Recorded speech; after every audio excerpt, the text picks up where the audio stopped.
The Chiefs kept things busy over the weekend, making a flurry of free agency moves. So Brett Veach continues to build up the 2025 roster, while another wrench is thrown in his plans. Big deals breaking Monday morning might break the bank back here in Kansas City.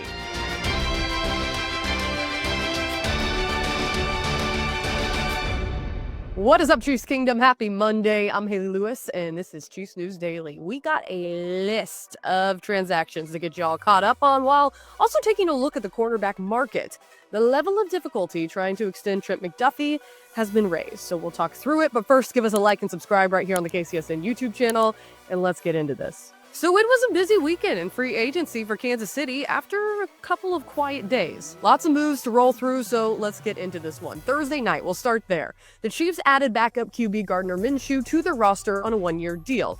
So it looks like Kansas City has found their new veteran quarterback to play behind Patrick Mahomes. Our NFL insider Herbie Teope writes that Minshew's arrival comes a day after Las Vegas released him. He posted a 2-7 record as the Raiders' starting quarterback last season before suffering a season-ending shoulder injury in Week 11. Now, the 28-year-old has played for a total of 4 NFL teams, making the Chiefs his 5th stop. Overall, he played in 59 career games, 46 of those were starts. He put up a 17-29 record as a starter, completing 63% of his passes for just shy of 12,000 yards. Add in 68 touchdowns, 34 interceptions over his 6 seasons playing in the league. But the Chiefs weren't done just yet at that position group. Friday night, Kansas City snagged another quarterback, this time from Cleveland. So welcome back to Kansas City, Bailey Zappi, who actually spent time in Kansas City on the practice squad at the beginning of the 2024 season before signing with the Browns. CBS Sports shares that Zappi spent time as a reserve option as quarterback for Cleveland in 2024, completing 16 of 31 passes for 170 yards, 1 touchdown, and 2 interceptions in his lone start. Now, with Gardner Minshew, now the clear favorite to back Patrick Mahomes after signing with the Chiefs on Thursday, Zappi finds himself once again competing for a third-string role. The Chiefs also have Chris Olodikin on the roster as well. Then a flurry of moves coming in. Kansas City is re-signing running back Kareem Hunt on a one-year deal worth $1.5 million. The 29-year-old filled in for the then-injured Isaiah Pacheco last season, rushing 728 yards, 7 touchdowns on 200 carries. Now, Teope says that Hunt's re-signing provides the Chiefs another power rusher alongside Pacheco. The Chiefs added in running back Elijah Mitchell, a dual-threat player, as a complementary piece to the backfield during the first wave of free agency. Now, the Chiefs also added to their defense Friday afternoon, signing defensive tackle Jerry Tillery to a one-year deal. Tillery most recently played with the Minnesota Vikings, so this is going to be the 28-year-old's 4th team since being drafted in 2019 as a first-rounder by the LA Chargers. Teope says at 6'6", 295 pounds, he provides flexibility to play inside and outside on the defensive line. Saturday, another Chief was announced he'd be returning. Kansas City is bringing back wide receiver Juju Smith-Schuster on a one-year deal.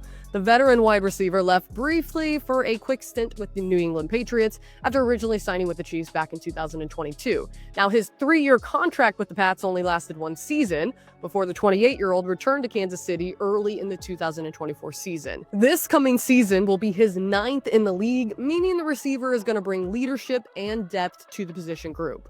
Right now, the wide receiver room consists of Hollywood Brown, Xavier Worthy, Rashee Rice, and now Smith-Schuster. Now, on Sunday, we learned that defensive tackle Derek Nottie is going to be leaving Kansas City. He's heading to the New York Jets. This news comes after another defensive tackle, Turk Wharton, has moved on to the Panthers. Now, Patrick McAvoy writes that Nottie was selected in the 3rd round of the 2018 NFL Draft by Kansas City, and he spent his entire 7-year career to this point with the organization. Nottie was a part of 3 Super Bowl wins with Kansas City. He was also a starter for years for the Chiefs, but his role altered in 2024. He appeared in all 17 games for the Chiefs, but he only made just 1 start. In comparison, he started all 17 games for the Chiefs in 2023 and 2022. Right now, the Chiefs have a pair of defensive linemen who are unrestricted free agents, Charles Omenihu and Mike Pennell, both currently unsigned. Let's move on to some Monday news now. What in the heck are the Chiefs going to do about Trent McDuffie? Why the sudden panic? Let me talk you through it. This morning, ESPN's Adam Schefter tweeted out a record deal. Texans All-Pro cornerback Derek Stingley Jr. has agreed to a 3-year, $90 million extension, including $89 million guaranteed. At $30 million base value per year, Stingley is now the highest paid defensive back in NFL history. So the cornerback market has been completely reset. So what does this record deal mean for Chiefs cornerback Trent McDuffie? Well, like Schefter added, McDuffie is also eligible for a new deal this offseason. And the cash-strapped Chiefs better get ready to pay up. General Manager Brett Veach is in for yet another big challenge ahead. Like we've talked about before on here, McDuffie, being a 2022 first-round pick, has a fifth-year option coming up. So the Chiefs have until May 1st to decide if they would like to exercise that option. Now, McDuffie's salary for 2026 would be $13.6 million, so getting an extension done early could help Kansas City avoid a big cap hit. Well, now Stingley's deal has completely changed that and the cornerback market, meaning the Chiefs are in for writing a big old fat check if they want to keep McDuffie. Veach mentioned at the NFL Combine last month that the organization would like to get the deal done with the 24-year-old. Matt Connor writes, there is no way McDuffie's representatives are going to go for a deal that doesn't get the best of Stingley's, which means that Kansas City is going to have to climb higher than $30 million in potential annual value at this rate. Perhaps Veach already knew this and was going to be the cost of employing one of the brightest young corners in the NFL.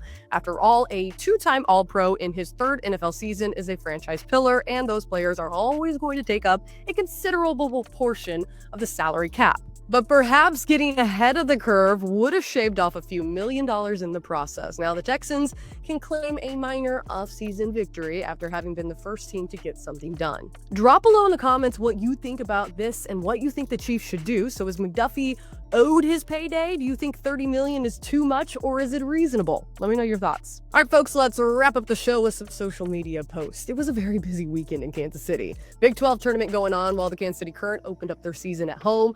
We got to see head coach Andy Reid spotted at T-Mobile Center cheering on his alma mater, BYU, in the Big 12 semis. Patrick Mahomes and his wife Brittany, both co-owners for the Kansas City Current, were also in attendance cheering on at CPKC Stadium. Their NWSL squad won the season opener against the Portland Thorns, so congrats to them. One Twitter trend that keeps catching traction is former Chiefs linebacker Willie Gay. Chiefs Kingdom Online seems to think that KC should bring back the 27-year-old. Well, Gay played his first 4 seasons here in Kansas City before signing with the Saints last March on a 1-year deal.